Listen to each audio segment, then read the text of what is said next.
the Van Harlingen Historical Society. I'm the librarian at the Gulick House, and before I introduce our speaker, our presenter, I'd like to encourage anyone who is not a member of the Historical Society to raise your hand so that Jim can give you a list of our upcoming events, and also so that he can give you a membership form. So is there anybody who... I just signed up. So. You did? Okay. Anybody else? Code and pull. The Historical Society has been around for 58 years. We have 3 buildings in town. Our headquarters and library are at a stone house built in 1752 by Dirk Gulick. We have a Beansville Schoolhouse on the grounds of the Orchard Hill School, and a farm museum on Montgomery Road. So did everybody get a chance to raise their hand? Yeah. So on to the program. In December, I visited the Old Barracks Museum in Trenton and was enchanted with our presenter. She's been a teacher in Trenton for 20 years. She's a literacy teacher.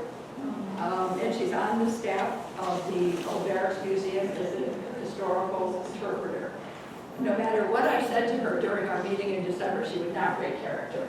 She kept talking to me like she was back in the 18th century. So I knew immediately we had to have her come to Montgomery and share her talents with us. I asked her and she agreed. So here she is. It's Leslie C. Bramlett to tell you about Hannah Till, who was a cook to George Washington for 7 years during the Revolutionary War, first as a slave and then as a woman who fought her freedom. Oh, and before I forget, just in case, here is, I want to advertise the symposium, Why Washington Chose Middlebrook Geography and Logistics, on March 16, 2024, and it is presented by A whole consortium of historical groups. Go ahead, take a seat. Okay. So, okay, without further ado, here she is.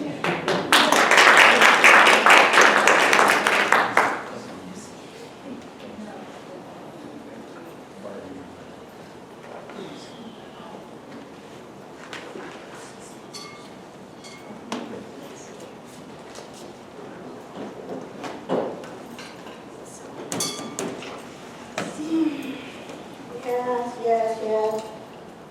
It was just some fellow coming to talk to me about the days that I spent with George Washington. Did I ever tell you about it? Oh, yes. Years and years I spent with His Excellency, the General George Washington, as his personal cook. You might wonder how that happened. Well, in order for me to tell the story, you have to go all the way back. So, I was born in Delaware, around 1722. My name, given to me, is Hannah Till Archer. But my father picked the family name Longpoint. So the story goes, he struggled with a buck at that place and decided that should be our family name. Around the age of 15 or so, I was sold away and I was put in Pennsylvania with Parson Henderson. Here is where I learned to cook and to serve. Maybe because my timing, gets off. So maybe about 10, 15 years later, I'm sold again. And I go to another parson, Parson Mason. He would be my last enslaver. Now, how does this work out? Parson Mason and old John Johnson. John Johnson was the enslaver of my husband, Isaac. Now that man was mean, hot-tempered something. Ugh, I don't know how Isaac ever got through it with his head down with that man. There was a fight Now, I tend to just ramble on, but stick with me. There was a fight. This John Johnson overhears this fellow talking about the Patriots and just retelling an article that didn't show them in a favorable light. What did he do? He goes right into that New York Assembly, bashes the man really good, has him arrested. I'm saying, this is the man on his side. This is how he treated his friends. So we can imagine what he was doing with his enemies. My goodness, it was ridiculous. But let me get back to the story. So, John Johnson, and we all know what kind of man he was, knows that in New York now, where we are living, the British are there. They're taking over. And so John Johnson knows they're about to attack Brooklyn and all of my property is going to be gone. So why don't I lease Isaac out to the army and still make a little bit of money? Got to make a living, right? So Parson Mason gets the same idea, and that's how Isaac and I end up in the service of His Excellency George Washington. Now, back then they didn't let just anybody cook for the generals. All kinds of stuff was going on. They were poisoning people, doing all kinds of stuff. They'd get you any kind of way they could. So, because that General Washington pretty smart, he says, here's what we'll do. We'll make a deal. You cook for me, and you can work off the debt that I paid, and then you can be free. Well, not likely I'm going to poison somebody who's going to free me, right?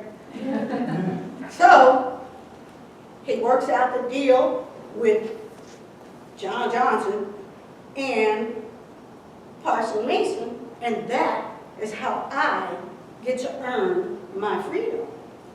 At the same time that General Washington is fighting for his. So, here we are.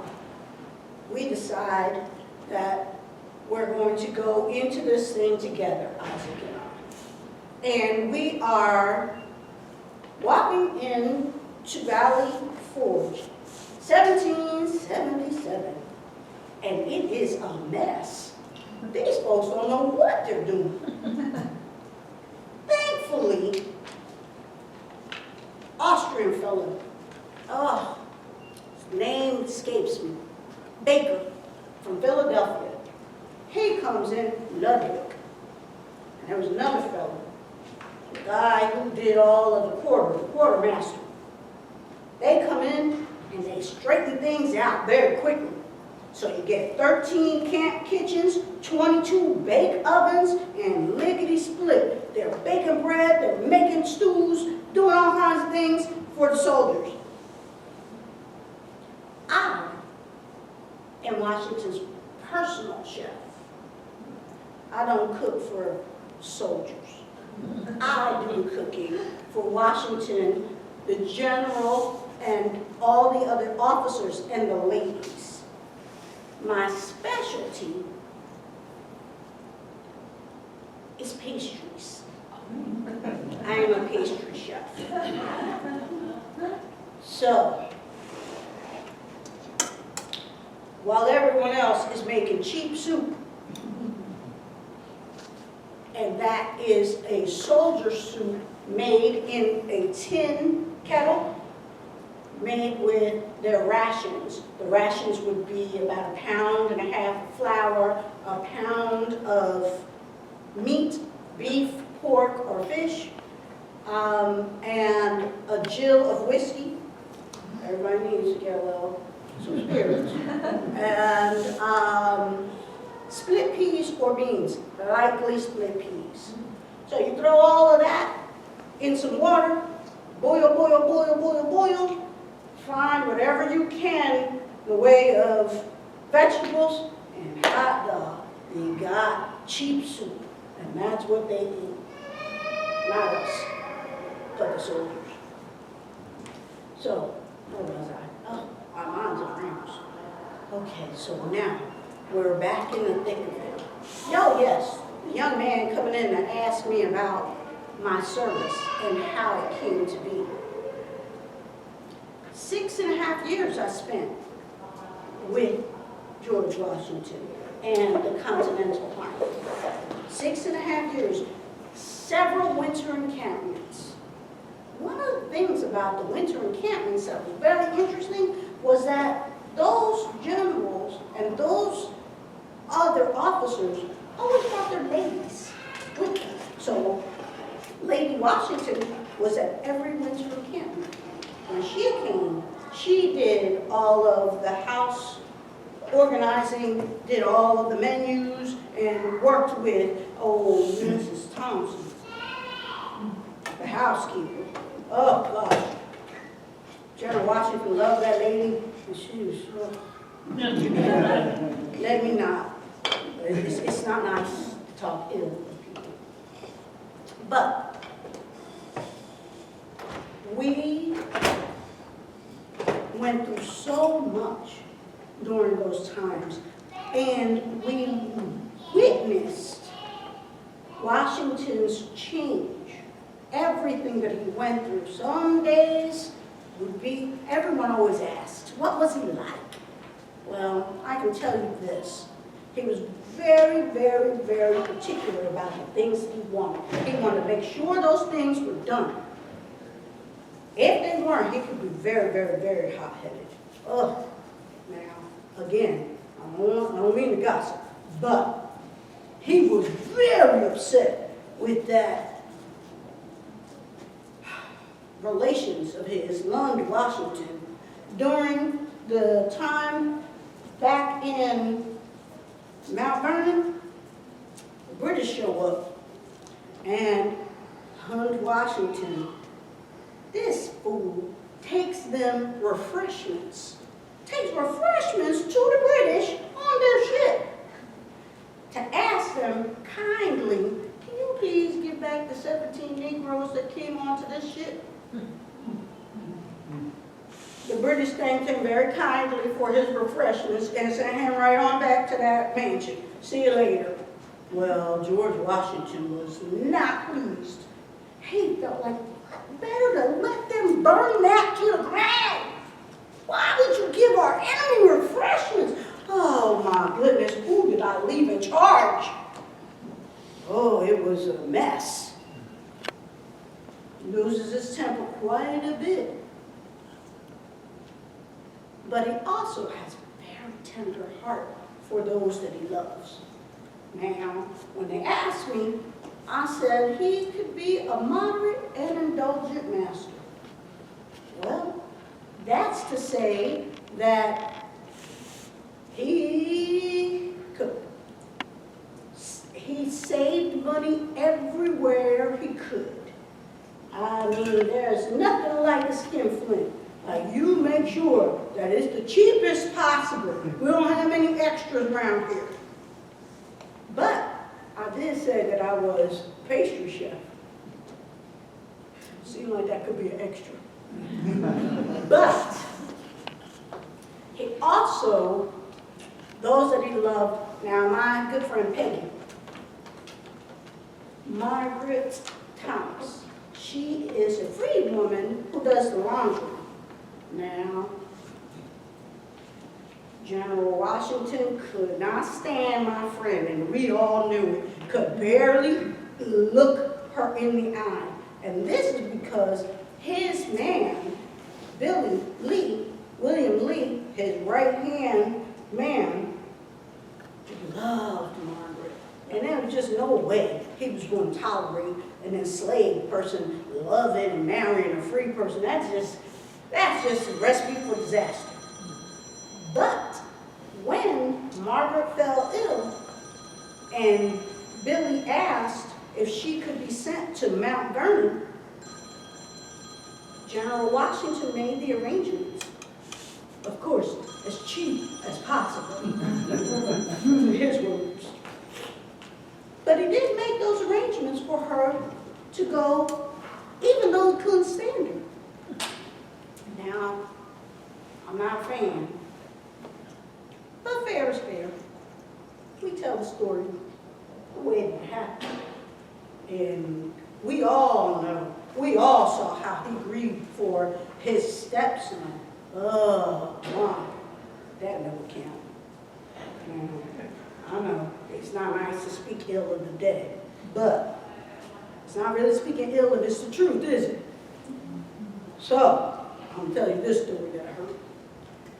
His stepson, Jackie, who had never done a day's work in his life, decides he wants to go to Yorktown because there's going to be all these fancy people in Yorktown. Well, what happens to him? Camp fever. You run around here with these folks who've been working, and now you done caught camp fever, and he dies. Well, oh gosh, terrible. The Marquis said that George Washington's friends were all remarking on how somber and how sad he was. The rest of us find out that he has a child with Martha Washington's half-sister. Let's say that again slowly. Martha Washington is Jackie's mother. Her half-sister is his aunt. Her half-sister was enslaved because Martha Washington's father had a child with an enslaved woman. And when he died, Martha Washington's mother was like, get her out of here. And Martha Washington took her in, but held her enslaved her whole life. And Jackie impregnates her and has a child with her named William. What does got to do with anything? Nothing. But I do like telling the story. Just so we know how it goes down. William ends up being born and free because Martha Washington wants it that way. I don't know. Sound like an admission of guilt to me, but my mom said, don't speak ill of the dead, so on we go. Let's see, what else was going on? Just so many things happening during those days. Just the ups and the downs. One of the things that Washington just could not, there was like nothing he could do to make it right, was those campfires. Oh, baby.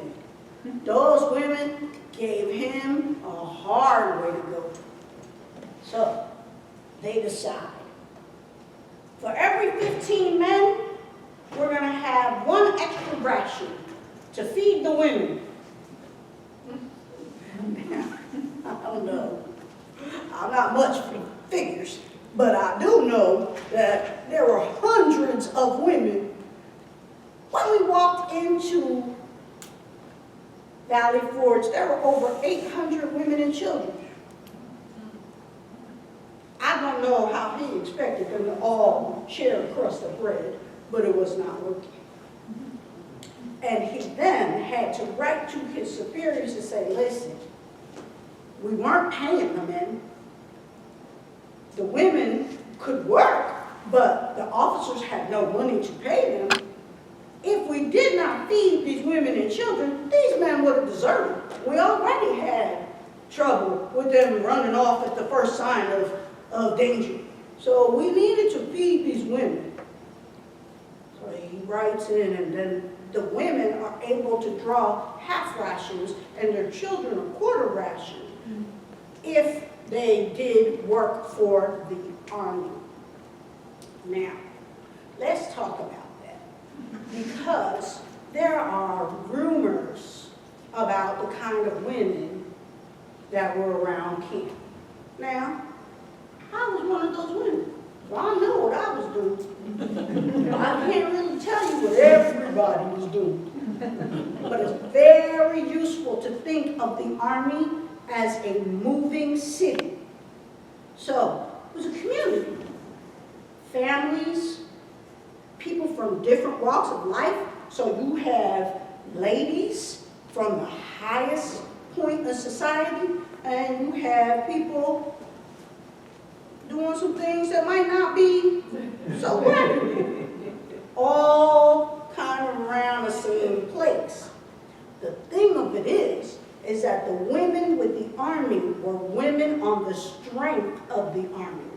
Those were women who were counted, and the Army knew, we need to feed you, you need to do work, you are over here in this tent and no other, you stay right in there in that tent. Eyes on you. That kind of thing. Now, when you go to a new city, everybody's excited to see the Army. So, the Army has to buy things and can't take everything, so now you've got folks ready to make money. I can sell you rum. I can sell you vegetables. I make candles. I have soap. I have other things that are not supposed to be sold that might be. We don't judge. People just trying to survive. But those people were not with the Army. So Washington has to deal with all this. Like, what is going on? We have got all this stuff happening. Listen, we're going to need these women to understand that these things cannot happen this way. And what we're going to do is make the sergeants in charge of them.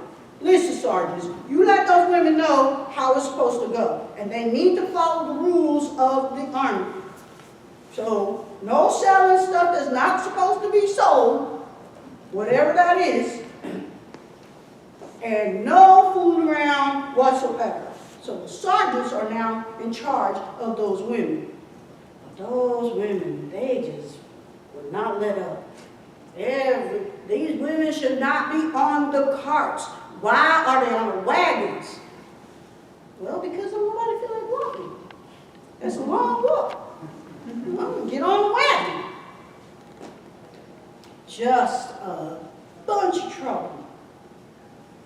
But this is what it is. You're fighting in a war, and you're traveling with your husband. Many people ask, now, who would do that? What in the world? Well, back then, as we mentioned, pay was scarce. And so, I can't trust that the mail is going to get me anything, and I have children, so I need to follow my husband so we eat. Thing of it is, we've been on campaign for a while. I might have started with 2 children. By the end of the war, I have 6. It's a mess. It's just a mess. These women. Speaking of which, my very own child was born in Valley Forge.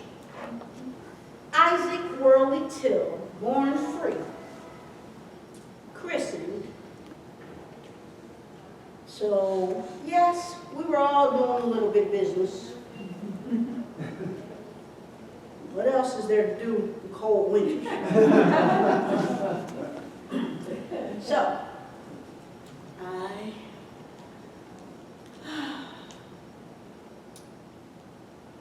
sometimes thinking back on those days, you think, wow, I can't believe everything that happened. Oh, now, speaking of spies, when Andre the Spy was hung, there was weeping on both sides. Everybody loved that man. But he got caught up. And that Benedict Arnold, so Benedict Arnold was in charge of West Point at the time. Andre knew Benedict Arnold was very upset with the way things were going and that he wasn't in charge. So they figured, you come to our side and we'll do this. And so they have a meeting, but Andre gets caught and he has plans about West Point in his boots. Oh my goodness. And so when they say, all right, we'll swap, you give us that Benedict Arnold and we'll give you back Andre, the English would not agree. And so Andre was executed. And I remember that because I remember all the tears in the officer's eyes. Oh, it was just not pleasant.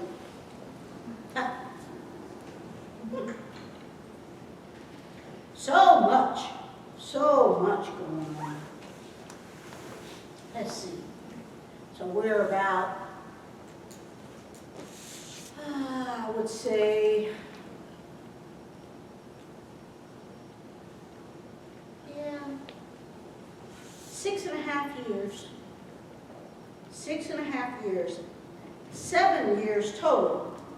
But those 6 months I spent with Lafayette. Oh, what a gentleman. What a gentleman. Oh, so tall, so handsome. Oh, my goodness. When I tell you, never been treated so wonderfully.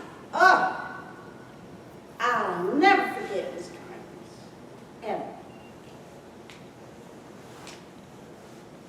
So, Isaac and I, we married, we have children. We decide after the war that we will stay in Philadelphia. Now, why Philadelphia? Well, Philadelphia has the largest free black community. They, at this time, well before anywhere else in the country, they are offering all kinds of services to newly freed people and to widows and orphans. They have churches that are for black people. It is just a booming town for the newly freed. So this is where we end up. And we are living our lives, growing our family, and having our adventures. The days of the Revolutionary War I am proud of my service, I can say that. Not everyone was asked to be personal chef to George Washington. And Lord knows, not everybody can please Lady Washington. Again, not one to speak ill.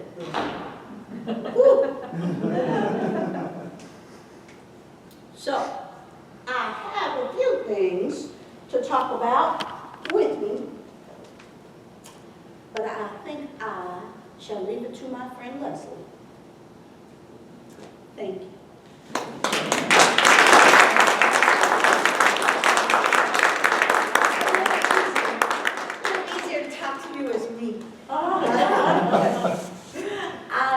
So, what I have here, several things that camp followers would have been responsible for.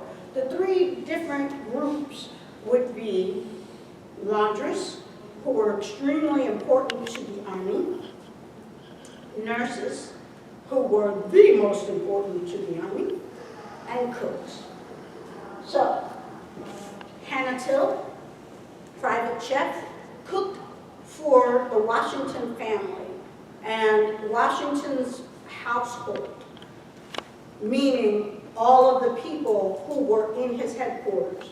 Valley Forge, a very small house, had 25 people who were part of his household. Everything that I talked about, I have found in the research. Not everything would Hannah have known. She could have. She could have, but, because, you know, but I will give you my references to where that information comes, even that scoundrel Jackie Goodness gracious. But, so, cooks. Vegetables, now, I brought these for you to see. I have never in my life tasted them. They don't even look like anything I want. But, here we are with radishes. Herbs. Herbs are for your food seasoning, but they were also used medicinally. And so, one of the really fascinating parts of history is the Native American and the African, the enslaved Africans' uses of herbs. Now, at the time, everyone uses herbs.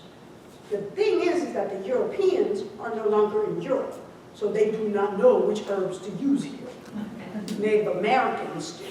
And Africans learn from Native Americans, and we have a woman named Polly Cooper who comes into Valley Forge, a Native American woman who comes into Valley Forge to help the soldiers, because during the actual war, trade is cut off.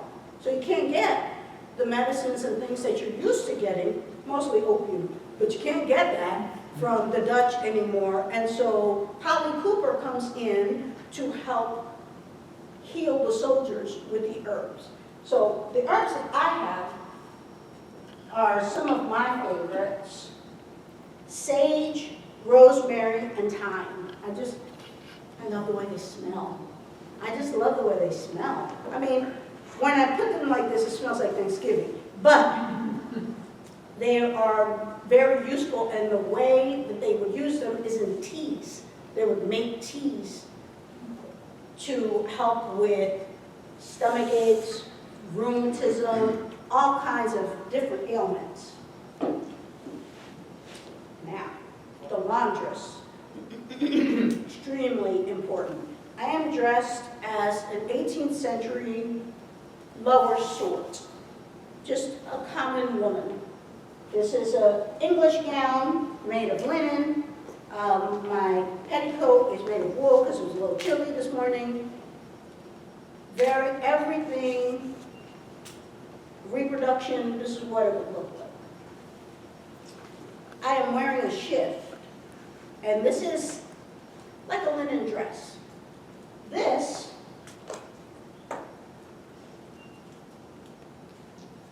is a man's shirt. White linen, just like my shift. And yes, it would be this long, and they would just tuck it all in. The thing about this garment is the first garment on my body. And so, because it is linen, it soaks up the dirt and oil, and it keeps your body dry and clean. It also dries very quickly, so that it's not sticking to you. The reason that this is important is because you can't wash all this foolishness every day. 18th century laundry is an ordeal. It is an ordeal. It is the actual getting water, bringing the water, boiling the water. Now, whenever I say boiling the water, people think, you don't really do much to boil water. Today, maybe. In the 18th century, you are chopping wood, you are constantly keeping that fire going, and you have to actually boil a very large kettle of water, which means that all day you are standing in front of a hot, roaring fire, no matter what the weather. Most people think, well, it's pretty good in the wintertime. No, it isn't, because it's still cold, and you're still fighting all the dampness and most of it is smoke in your eye. Like, I play the lower sort on TV. That's not really my life. I really hate the laundry. I really hate the manning the fire. But now you haven't even touched dirty clothes yet. You've been lugging water, cutting, chopping wood, making fires. Now you you get somebody dirty, smelly laundry, and you soak it. You cannot scrub this, like you can't do that because it's linen and it will actually fall apart. All these things I am wearing are handmade. I'm not ashamed to say that I tore mine up and cried like a baby because it was weeks to make it. And so I'm like, oh my God, I'm not gonna make it. I'm gonna make this whole thing over again. Well, I learned the hard way. You are not supposed to scrub it. You actually knead it like dough. And as you knead it like dough, the dirt lifts. Now, we have been calling it tennis elbow, but it's not really tennis elbow because I haven't played tennis in years. It is just me being foolish, not knowing what I'm doing. And so trying to wring clothes out? No, no. One laundress for 100 soldiers. So 100 soldiers' shirts. You're not going to be able to wring all that foolishness out. Don't try, because it's going to hurt your arm. This is a washing bag. And you just smack all of the water out.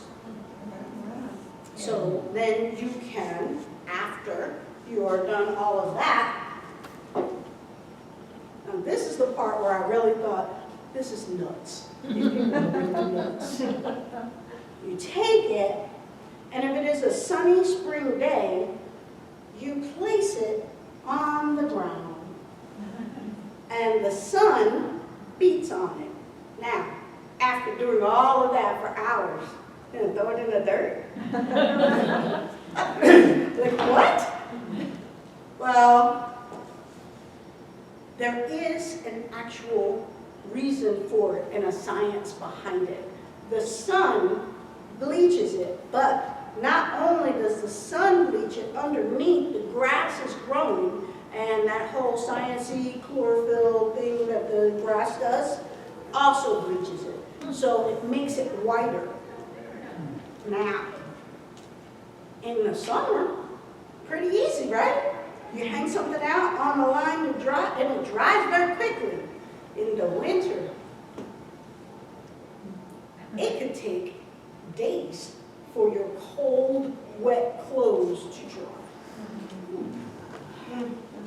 I cannot imagine what it was to be responsible for this. But just doing one is enough for me to know I don't want to do 100. That's all right. I'm good. I think I'll take my chances out on the road. We'll find something to eat out there. I don't know. I would not have made a very good laundress. Nursing for women. Now, the thing about our country, even in its very beginning stages, is we know if the government is paying you, you're working. You're working. They're not giving you anything for free. And so while they were giving food to laundress, they really needed nurses. And so they started paying them $4 a month. And the nurses were like, things were going, I'm good. Nursing was giving warm baths, changing chamber pots, washing linen, and sprinkling vinegar on the floor as I was like, what in the world? And it must smell awful. What the heck? But it was actually a cleaner. It was a disinfectant. And so the surgeons and doctors did that work, but the nurses took care of the patients regularly. And during the smallpox epidemic, there were inoculations that went. So what they figured out was if you get smallpox once, you don't get it again. And smallpox was a big deal to the Continental Army because it wasn't a thing in Europe. The only people who died of smallpox in Europe were children, small children who didn't build up the immunity yet because it had been around since the 1400s. Not so here. So the American Army, the Continental Army, they were hit with it. It was terrible. So doctors figured out, if I give you a little bit of smallpox, let you fight it, you'll be all right. But I need to quarantine you, and I need to make sure that you're away from everybody else. So I give you smallpox in the grossest way possible. I find somebody with smallpox who has, the good smallpox, not the really deadly one, and I pop open their little bumps, I collect the pus, I cut your skin a little, and I take a feather, a quill, dip it into my smallpox glue, smear it into your cut, and give you a little bit. I know, absolutely gross, absolutely gross. But you won't get smallpox again. And what I've done is I've taken a airborne virus and made it a topical skin virus. It's still just as contagious, but not as deadly to you.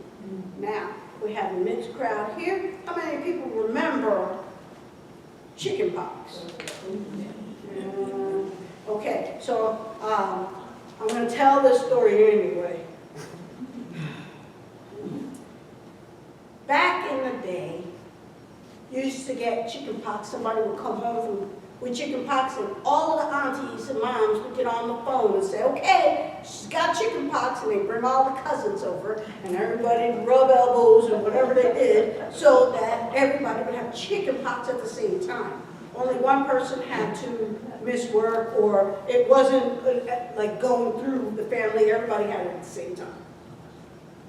But if you were patient zero, if you were the person who brought chickenpox home to the family, no matter how old you get, your raggedy cousin still remembered that you're the cooties girl.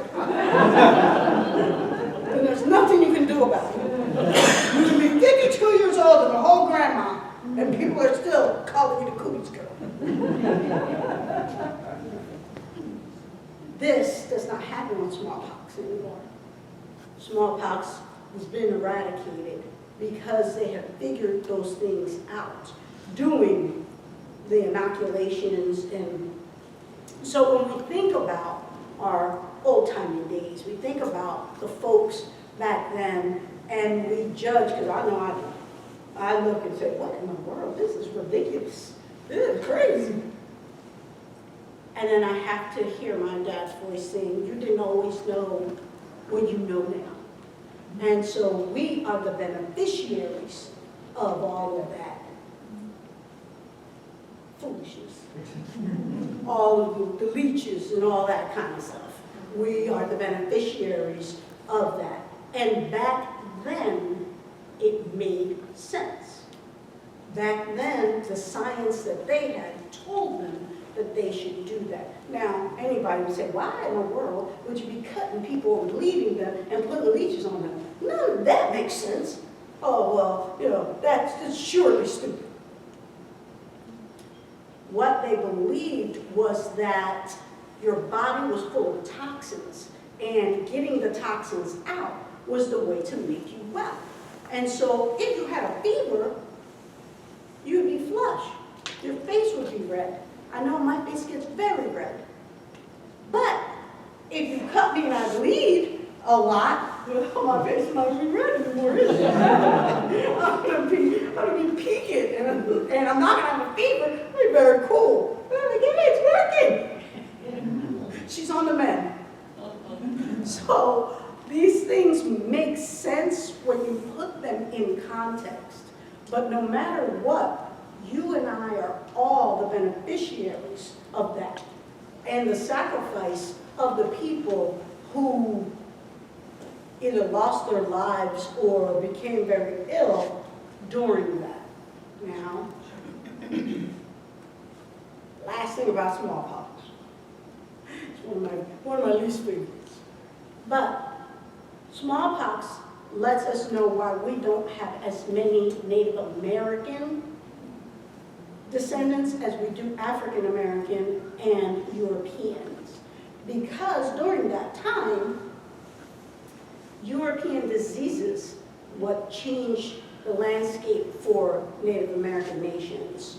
So there is a theory on why that is based on measles. So the way that viruses work, from stranger to stranger. The virus is in the stranger and making her sick and trying to get past her DNA. She passes it to me.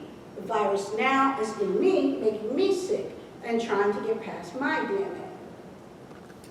The virus is in my sibling, making her sick, learning her DNA. My sibling gives it to me, but now the virus is smarter because my sibling and I share DNA. So now this virus is going to make me sicker or kill me. And with Native Americans, their DNA was so homogeneous, it was like everybody was catching it from sibling. And so when they got viruses, it wiped through the villages. And so it changed what they could do politically. So at one point, the Iroquois are the strongest nation, known as the Six Nations. A bout with influenza changes all of that. 10,000 gone. So now they have to figure out, do we partner with these guys? Do we go here? And it continues to happen. Influenza, cholera, measles, and smallpox. Changes history for the Native Americans. Last but not least, my favorite thing to talk about, sewing. Now, this is a love for me because I absolutely love wearing all of this. So, because you just can't go to your Walmart and get it, and folks who can make it charge an awful lot for it. They're like, $800? I think I can learn. And so here we are. But sewing, this is a bedgown, or will be. And a bedgown is what lower sort, everyone owned a bedgown, but not everyone wore them out. So it's useful to think of them as like sweat clothes. You might, your gym clothes, your work clothes, something that you would wear around the house that's comfortable and easy to work in. This is also a working gown, but it can be fixed up. This is an English gown. And I have one in silk, and I have one in printed cotton. You know, sometimes it's the same exact design, but they can be made to be for the gentry, for the middling class, and for the lower sort. This is just definitely, the rich women made them of silk, but they made them longer, and they were dressing gowns, so that you could come to the breakfast table and not have your underwear showing. But I'm not wasting silk that way, because, again, I just played one on TV. I'm not really had time to spend $300 for a fake dressing gown. So you would have the women, the seamstresses, even in the camp, the laundress, some would be seamstresses, and do work for the ladies, the officers' wives. And so this is a hussif, and it is made of scrap fabric, and it's where I keep my sewing things. And it's like a little wallet for sewing, and you just tie it up with a ribbon. Now, these things are in the research where very poor people had them and very rich people had them. The Prince Regent has them made of silk for his pages. They issue them to soldiers all the way up to the world wars, where because soldiers have to mend their uniforms and things. And so these are very, very, very useful.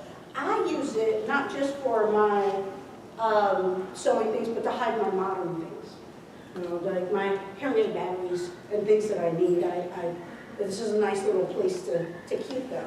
And it was made by me. It's not a very good job, but. And this is a sleeve for a gown. And so I just keep it with me. It didn't work for the gown that it was meant for, so I keep it. But it is made of cotton, printed cotton, that it is reproduced in Williamsburg. And so they have researched it, and this pattern was something from the period. Now, this is what people ask or want to ask, and sometimes they feel rude asking it, so I am going to show you so you do not have to ask. These are stays, and they're what people think of as corsets, but corsets weren't until much later. Stays, like I am wearing, help support your back. What I usually tell people who want to talk about my underwear is that it's helpful to think of these as a sports bra, where you're jumping around and you can do things, but a corset is more like a push-up bra. Not in being running miles in your push-up bra. It's more for the aesthetic. So when people ask, aren't you uncomfortable? I am not. I'm rarely uncomfortable, even the heat. Unless I'm doing something that's modern, unless I'm doing something that's not 18th century. Now, I drove over here in this kid. Yeah, baby. It's not easy getting in the car. It reminds me of being pregnant. I'm like, oh God. And so trying to get in. So that's not the most comfortable situation. And my, oh dear. Oh, I thought I lost it. So this is my pincushion and my scissors. And so when I am sewing, it's nice to have them handy. But if you forget that you are wearing them and you get into your car, little pins tend to scratch you up, which is why there are no pins in my pincushion. So, but no, it is not uncomfortable to be in my kit. I've gotten quite used to it in the past 2 years, and I actually like it. I'm very proud of it. And so, I mean, I know I look a little startling to people when I'm walking in the world, but so I've talked a lot. I'm going to ask you if you have any questions, but I'm going to ask you to be loud so that I can hear you. When you're wearing those stays, do you rest it above them or in them? Say it again? You're rested above the stays and They're right here. The stays end right here. like right And in the so if I'm wearing a fancy silk gown and I don't have my kerchief for modesty or whatever, yes, it's going to be like pow. Oh. But they're right here. It's mostly for your back. And you are doing back-breaking work. So I can sit in my stool and sew for hours and not feel at all uncomfortable, which is weird because at 52, I can barely sit on the couch. I'm like, oh, I gotta stretch and move around. But this does really work. Sometimes I'll put it on just because I'm moving things in my house. Yes. You had a really great description of the stew that was made for the soldiers using the provisions.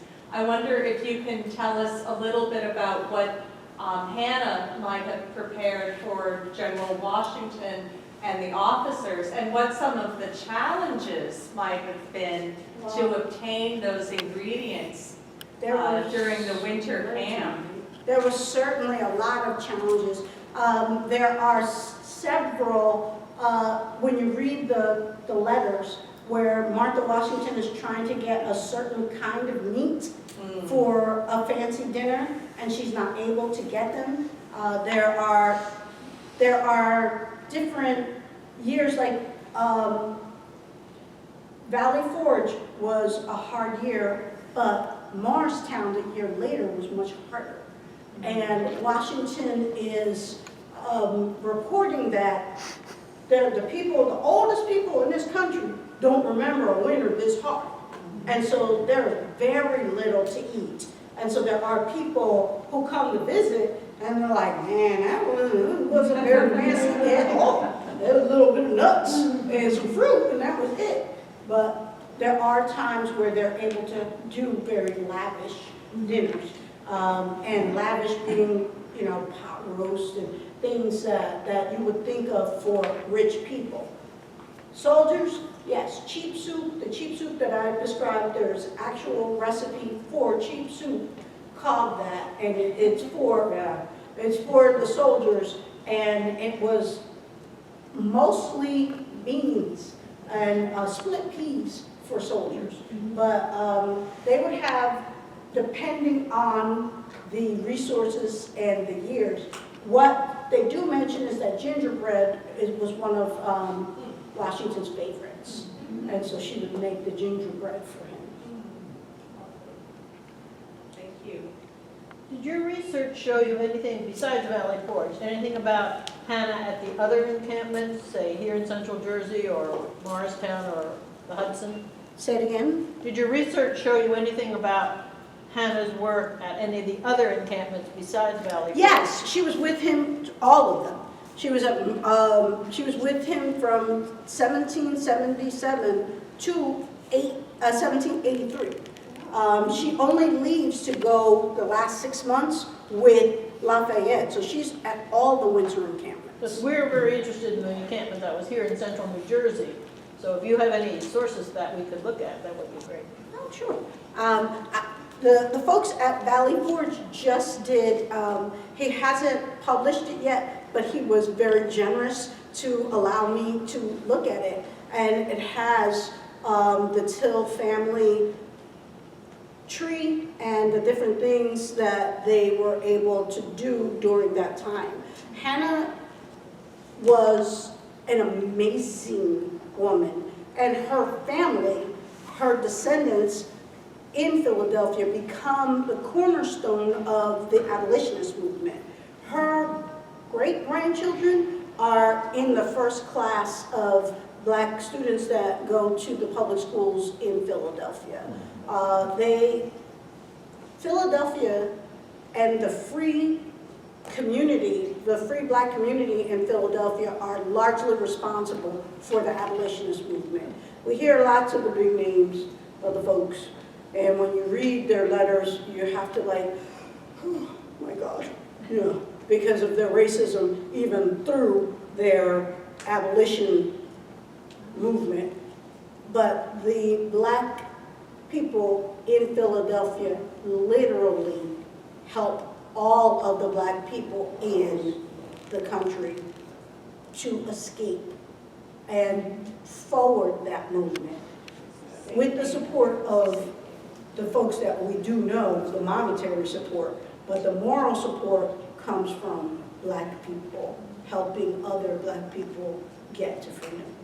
And Hannah Till's descendants are part of that. For Hannah Till to be able to earn money and save it and pay for her own freedom seems very unusual to me. I wonder if that's an option only with people who are in service. She didn't save money. What happened was it was an agreement between Washington and Parson Mason. She ended up earning money because after she worked off the debt, she was able to earn money and she was paid by Washington. She's on the rolls as being paid. But like I said, what I believe, it was because he knew that people could poison him. So he needed to get people he trusted to make his food. And what better way than to say, hey, I'll free you, and now you'll work for me. And, you know, in a time where there was nothing else. So of course she stayed with him and she earned a living. But no, it wasn't, it was an agreement between the parson and General I Washington. think that's my question, it's a rather unusual agreement, or reasonable arrangement, that she's able to do this. This is not, how widespread was it for enslaved people to be able to have that Well, option? Work it's for? war. And so, like, you're okay with, you know, I don't trust everybody, so I'll offer you something to ensure your loyalty. So she had a special situation that was, she could take advantage of it. She does. Now, I'm almost, like I could, but George Washington is a very complicated figure when it comes to this topic. Yeah. Like I said, I'm not a fan. I'm not. But I have to speak the truth. And so while he is holding several people enslaved, he's also wrestling with how to do this. And at times, he's showing favor to Billy Lee, to Hannah and Isaac, and then at other times he's hunting people down, like trying to, so, and then on his deathbed, he frees everybody he can free. There's an unfortunate incident in Philadelphia where he had one of his favorite servants, and there was a rule from the Quaker dominant that people could not be under enslaved for a certain time, and 6 months. he got around that by sending him back to Mount Vernon and then bringing him back again. So 6 months, and when he Yeah. couldn't beat the clock, going all the way to Mount Vernon, he just come to New Jersey. And so, Ona Judge, who runs away from him, Right. actually comes to Trenton, New Jersey, with Martha Washington to start her 6 months clock.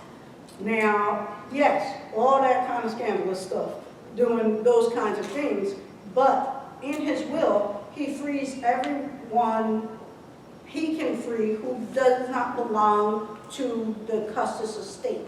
And that's about 110 or so enslaved people. But it was contingent on Martha Washington's death. And she was like, he's out of his mind. He think I'm gonna live with 100 people looking for me to die. All of y'all get out. You can go today. See you. But what that does is it rips families apart, because there are people who are part of the Custis estate and people who were owned by George Washington, and now they no longer can be together because one is free. And free to do what? Who in the world knows in 1790s? Because that foolishness goes on until the 1800s. But what Ona Judge says at the end of her life, she is interviewed after running away. What she says is, when they say, well, my goodness, you know, they were good to you, you had pretty clothes, you were a seamstress, you know, do you regret running away? You know, your life's so hard, kids died, your husband died. Absolutely not. Absolutely not. I'm a person smoking, and I've been made a child of God because of it. She is very clear that she is more than happy with the circumstances, dying broke and in somebody else's debt, than to be enslaved. So it's a complicated history based on individual stories. But as a community, we can all agree you're not supposed to be enslaved. That's not complicated. That part of it, we can just say, yes, that's wrong. But we understand Phyllis Wheatley wanted to write lovely poems to His Excellency George Washington, because Phyllis Wheatley didn't work a day in her life. She was there, you know, she was purchased to be a replacement child for a couple who lost their children. After they died and she was free, her life was much different. She wasn't writing anything. She was trying to scrub floors and was very sickly and did not live the way her life didn't end the way it started. So things, very complicated. Anything else?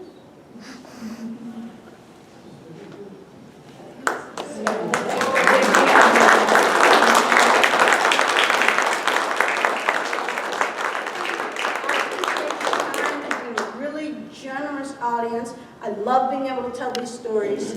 Thank you so much. Thank you. Very, very, very much.